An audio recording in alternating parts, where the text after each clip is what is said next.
여러분 안녕하십니까? 뉴스라이브 문을 엽니다. 내 집 근처에 쓰레기 처리 시설이 생긴다면 어떠시겠습니까? 뉴스에 등장하는 주민 반대의 단골 메뉴 중 하나죠. 꼭 필요하지만 어딜 가나 홀대받는 시설, 인식 제고와 쓰레기를 줄이려는 공감대도 필요한데 이와 관련한 민관의 노력은 얼마나 이루어지고 있을까요?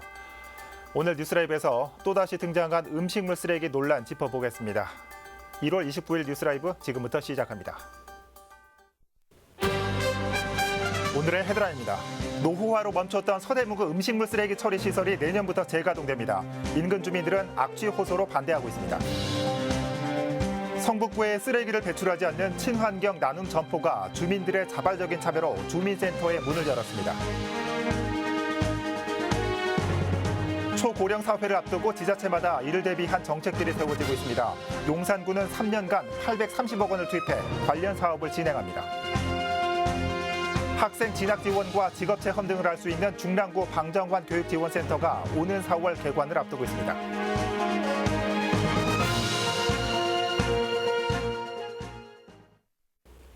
오늘 0시 기준 코로나19 신규 확진자 수 469명으로 집계됐습니다. 당초 정부는 오늘 거리두기 조정안을 발표할 예정이었지만 최근 확진자가 500명 안팎을 기록하며 주말로 미뤘습니다. 이 밖에 코로나19 백신 접종 소식도 들어와 있습니다. 자세한 내용을 취재기자 연결해 살펴보겠습니다. 태윤영 기자. 네, 보도국입니다. 네, 먼저 국내 사례 짚어볼까요? 어떤 게 있습니까?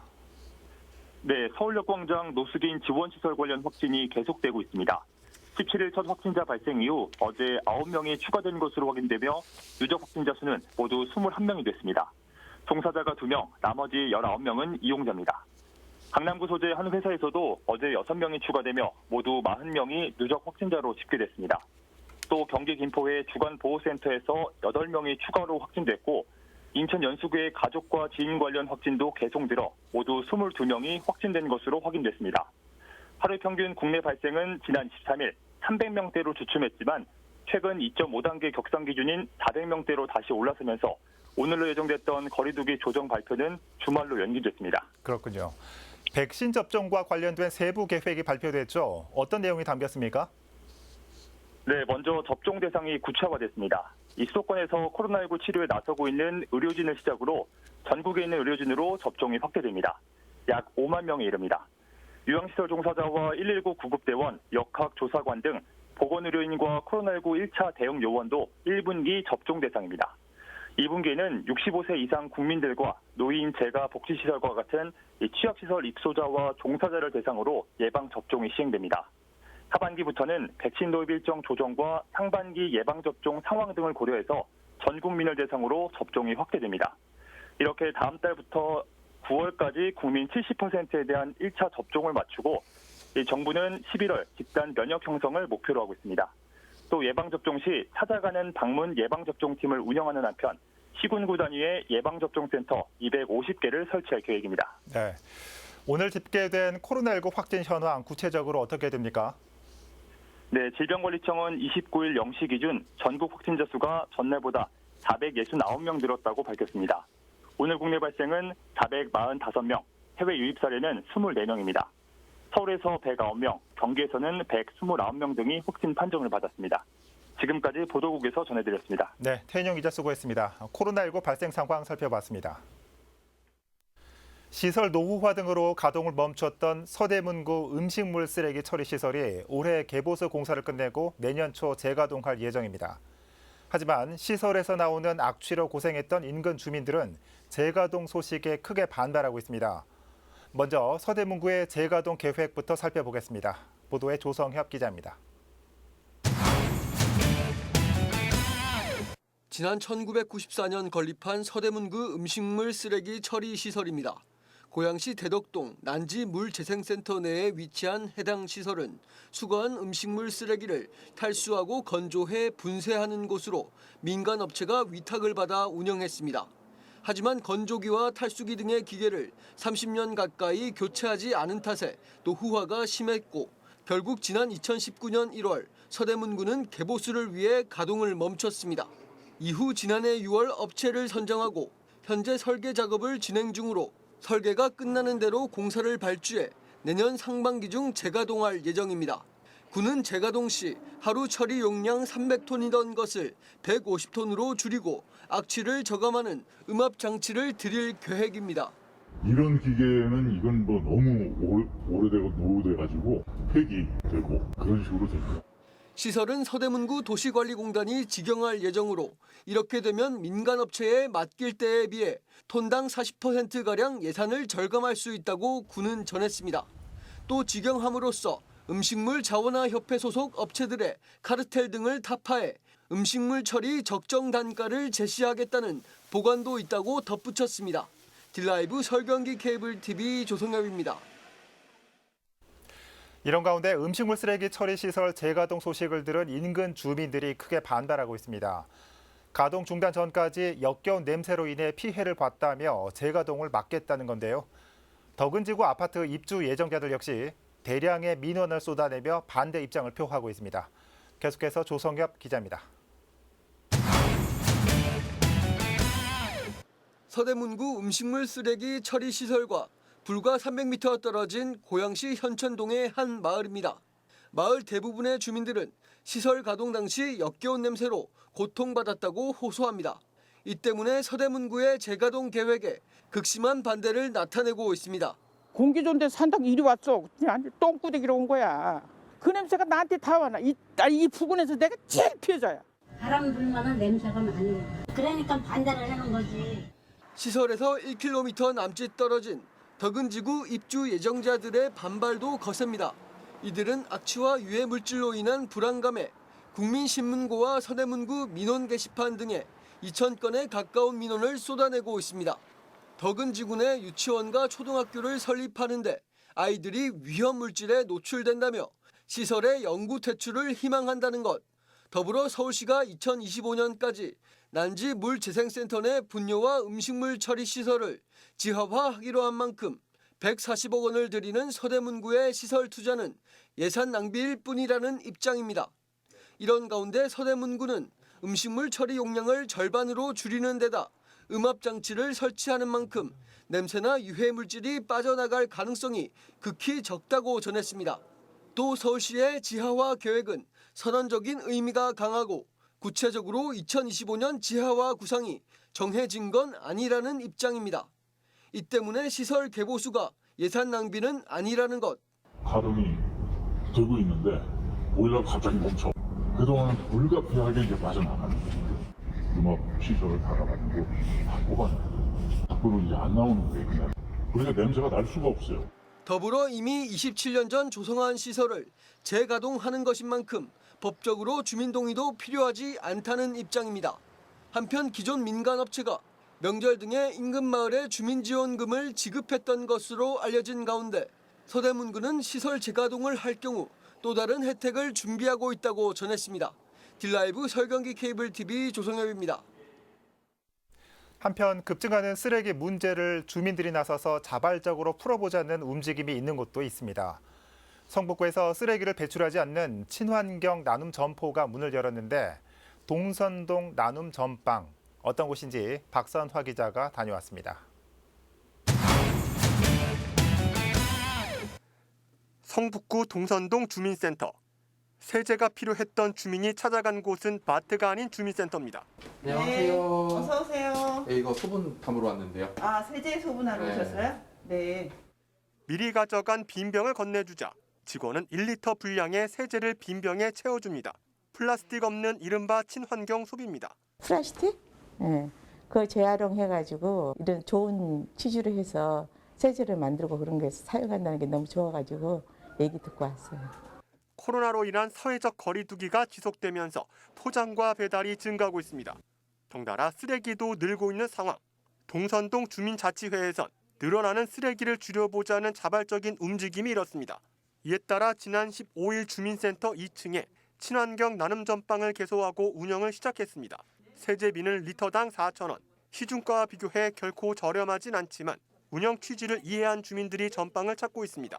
주민들이 가장 쉽게 생각할 수 있는, 실천할 수 있는 것은 좀 쓰레기를 좀 줄이고 이걸 어떻게 제대로 재활용할 수 있고 이제 이런 시스템을 조금 좀 만들어 가는 것에 좀 힘을 보태야 되겠다 생각해서. 코로나19 장기화로 더욱 심각해지고 있는 쓰레기 문제. 쓰레기 절감을 위한 주민들의 동참이 공감을 얻고 있습니다. 들라이브 서울 경기 케이블 TV 박선아입니다. 서울시장 보궐선거 예비 후보 주자들이 뚜렷해졌습니다. 오늘은 주요 후보들이 내건 공약들을 점검해보는 시간을 마련했습니다. 더불어민주당 우상호 의원은 이미 여러 차례 공약 발표 자리를 갖고 분야별 공약을 내세웠는데요. 경제 부문에서는 코로나 피해를 입은 소상공인에게 100만 원 일괄 지급을 하고 국회를 이전한 부지를 금융경제로 탈바꿈시킨다는 비전을 내세웠습니다. 2030년까지 서울 시내에 디젤차를 퇴출하고 서울형 임시 가정 양육수당을 도입한다는 계획도 발표했습니다.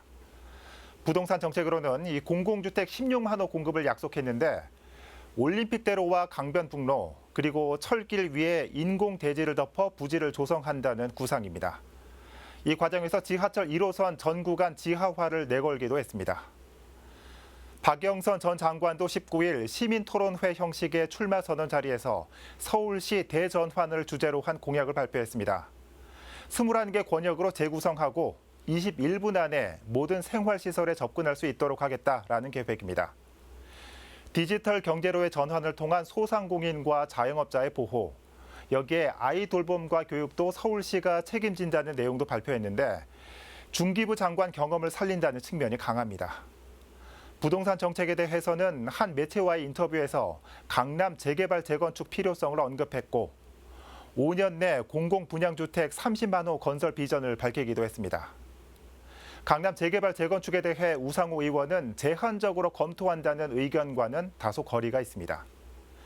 3년 전 지방선거에서 나란히 서울시장에 출사표를 던진 이력도 있고 현 정부 정책을 이어간다는 방향은 같지만 방법은 다른 같은 당 두 후보의 정책 대결도 주목할 부분입니다. 국민의힘 후보들의 공약 살펴봅니다. 오세훈 전 서울시장은 경력을 부각시키고 있습니다. 출마 선언을 했던 강북구 북서울 꿈의 숲도 시장 재직시설 조성된 공원입니다.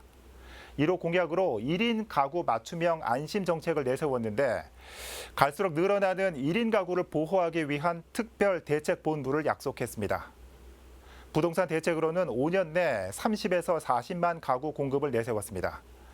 일단 규제를 풀고 막혀있던 재개발 재건축을 통해 20만 가구를 여기에 장기 전세 주택으로 최대 5만 가구까지 공급이 가능하다는 보관입니다. 나경원 전 의원도 출마 선언 후 첫 행선지로 재건축 아파트를 찾을 만큼 재개발 재건축 활성화를 비중 있게 내세웁니다. 재건축 규제 완화와 분양가 상한제 폐지, 원스톱 재건축 심의 등을 내걸었고 소상공인과 자영업자, 특수고용 노동자 등에게 1인당 5천만 원까지 저리로 대출하는 숨통 트임론도 약속했습니다. 아이들을 위한 시장 직속 서울 아동행복지킴이단 설치와 만 5세까지 월 20만 원의 양육수당을 지급하는 보육 정책도 내걸었는데 한 가지 눈여겨볼 만한 공약은 시장 집무실을 성폭력 대책 전담 사무실로 사용한다는 것입니다. 젠더 문제로 이루어진 보궐선거에 최근 정의당 지도부의 성추행까지 젠더 이슈 공약을 통해 여당을 견제하고 여성 후보로의 차별성을 부각시키고 있습니다. 국민의당 안철수 대표는 박 전 시장의 도시재생 사업을 강력 비판하고 있습니다. 새해 첫날 방문지로 종로구 창신동을 찾고 최근 사직동을 찾은 것도 그 이유입니다.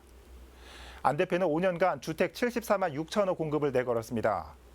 국철과 전철을 지하화해서 청년 임대주택 10만 호 추가 공급, 역세권과 준공업지역 개발, 공공기관 이전 부지 등을 활용한 30대부터 60대를 위한 주택 40만 호 등입니다. 고가주택 기준을 상향 조정하고 대출 제한 완화, 월 40만 원의 손주 돌봄수당 지급도 내세웠습니다. 보신 것처럼 출사표를 던진 후보들은 주택 공급에 무게를 싣는 모습입니다. 이 차이가 있다면 민주당은 공공주택 확대를, 야당은 민간 주도 재건축을 내세우고 있습니다. 코로나로 힘들어진 서민 경제 안정화, 그리고 서울의 부동산 시장을 안정화시키는 게 서울 시민의 최대 바람이자 후보들의 우선 공약인 만큼 앞으로 이 부분에 대한 공약에 누가 더 차별성을 갖고 공감을 얻느냐가 주요 변수 중 하나일 전망입니다. 서울시장 보궐선거 주요 후보들의 공약 살펴봤습니다.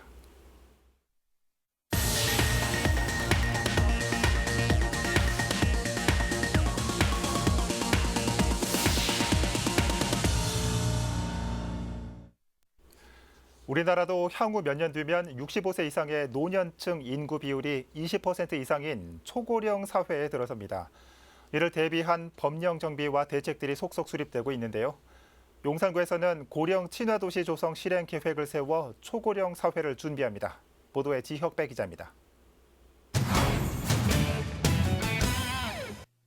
지난해 12월 말 기준 용산구의 65세 이상 어르신은 39,779명. 전체 인구 대비 17%로 오는 2025년이면 20%를 기준으로 하는 초고령 사회 진입이 예상되고 있습니다. 이런 상황에 발맞춰 지난해 고령 친화도시 조성을 위한 조례를 마련한 용산구는 올해부터 3년 동안 830억 원을 들여 실행 계획을 추진합니다.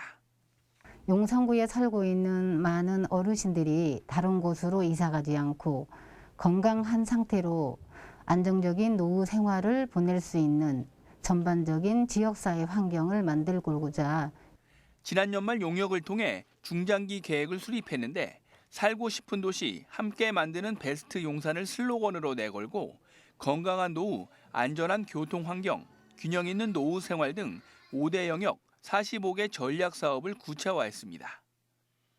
노인 정책과 기반 서비스가 갖춰진 도시를 만들겠다는 겁니다. 올해 미진한 사업이 발견되면 개선과 대안을 찾아서 다음 해에 이를 사업 계획에 반영하면서 용산형 고령 친화도시를 만드는 데 최선을 다합니다. 용산구는 이와 함께 세계보건기구가 지난 2007년부터 전 세계적으로 추진한 프로젝트인 고령 친화도시 국제 네트워크에 가입을 추진합니다. 이르면 오는 4월 중 최종 가입 인증 여부가 결정될 것으로 보입니다. 드라이브 서울경기 케이블 TV 지역배입니다. 중랑구 방정환 교육지원센터가 개관을 앞두고 있습니다. 학생 진학 지원과 직업체험 등 다양한 교육 프로그램들을 운영하면서 공교육을 지원하는 교육 컨트롤 타워 역할을 하게 될 것으로 보입니다. 천서연 기자입니다. 중랑구 상봉동의 방정환 교육지원센터입니다. 지하 2층, 지상 7층으로 연면적 1,800여 제곱미터 규모입니다. 85억 원의 예산이 투입돼 재작년 말 공사가 시작됐고 현재는 80%의 공정률로 오는 4월 완공을 앞두고 있습니다. 민선 7기 이제 유경기 청장님 오시고서 이제 그 꿈과 희망을 키우는 이제 중랑 교육도시 중랑이라는 걸 만들겠다는 이제 그 비전을 가지고 이제 처음 이제 계획을 세우게 되었습니다. 방정환 교육지원센터가 건립되면 관내 곳곳에 흩어져 있던 교육시설들이 입주하게 됩니다. 교육복지센터와 평생학습관, 진로직업체험센터가 들어가고 여기에 교육지원센터까지 더해 총 4개 분야로 운영되는 겁니다. 내부 프로그램은 진학과 입시, 학부모 교육 등 교육 관련 콘텐츠로 채우면서 학교 연계를 통해 공교육을 지원할 예정입니다. 분산돼서 진행이 되오다가 이제 한 개 시설에 이제 집약적으로 모이게 되면 이제 그 안에서 이제 그 복합 시설, 그러니까 컨트롤 타워 역할을 할 수 있는 시너지 효과가 생길 거라 생각합니다. 그 안에서 이제 중랑구의 교육 지원 정책을 이제 그렇게 펼쳐 나가도록 하겠습니다. 한편 센터 내에는 드론과 VR 등 4차 산업 관련 체험관이 들어섭니다. 스터디 카페 형식의 자기주도 학습실도 만들어지고 학부모 등 일반 주민들도 북카페 등을 이용할 수 있습니다. 중랑 교육의 핵심 축이 될 방정환 교육지원센터는 오는 5월 개관합니다. 릴라이브 서울경기 케이블 TV 천선입니다. 새해를 맞아 송파구에서 신년 인사회가 열렸습니다. 주민과 구청장이 함께한 가운데 비대면 방식으로 진행됐고 생활과 복지에 초점이 맞추어진 구정 운영의 청사진도 제시됐습니다. 보도에 박영찬 기자입니다. 송파구의 2021년 구정 운영의 핵심은 생활 인프라와 복지로 압축됩니다. 지난 27일 열린 송파구 신년 인사회 자리에 참석한 박성수 송파구청장은 삶의 질 향상을 필두로 생활과 복지에 집중하겠다는 뜻을 내비쳤습니다. 특히 상대적으로 저평가받아온 거여동과 마천동 일대 생활 인프라에 정책 역량이 집중될 전망입니다. 먼저 노후 주거지가 많은 방이동 일대에 신축 청사를 짓는 한편 청년을 위한 창업 지원센터를 설치해 일자리 창출을 지원하겠다는 계획입니다. 또한 도서관과 어린이집, 주차장을 확충해 거여 마천 일대 생활 인프라를 끌어올릴 것으로 보입니다. 고염 하천 지역의 어떤 주거 및 문화 환경을 개선해서 공공청사라든지 또 문화 복합센터를 또 새롭게 건립을 하고 또 주요 도로를 확장해서 교통 여건도 지금 개선해 나갈 생각입니다. 보편적 복지를 기치로 한 복지 정책도 대폭 확대될 전망입니다. 둘째 아이부터 지급됐던 출산 축하금은 올해부터 첫째 아이에게도 지급되고 중학교와 고등학교를 입학하는 신입생에겐 30만 원의 입학 축하금이 지원됩니다. 여기에 고등학교를 졸업하고 사회에 첫 발을 내딛는 청년들을 위한 청년 출발 지원금 등 총 3가지의 지원금을 지원할 계획입니다. 올해부터는 이제 첫째 아이부터 20만 원을 지급할 예정입니다. 만 19세가 되는 그 청년들에게는 이제 청년 출발 지원금을 이렇게 지급할 계획인데요. 한편 송파구는 주민을 대상으로 한 토론회와 심포지엄을 확대해 정책 효율을 극대화하는 데 집중할 계획입니다. 딜라이브 서울경기 케이블 TV 박영찬입니다. 용산구청장의 재산신고 자료 제출을 놓고 벌어진 용산 구의원들의 고소전에 대해 경찰이 무혐의 결정을 내렸습니다. 지난 27일 용산경찰서는 지난 11월 김정재 용산구의 회의장이 설혜영 의원을 명예훼손 혐의로 고소한 사건을 혐의 없음으로 결정했습니다.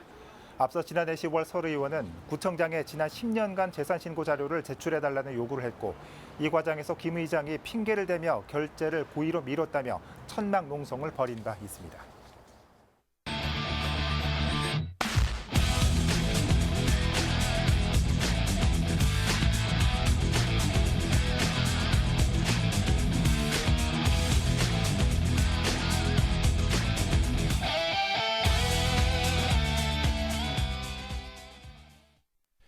내려갈 땐 한없이 더디다가 올라갈 땐 껑충 오르는 주유소 얘기일 수도 있지만 코로나 1일 확진자 얘기입니다.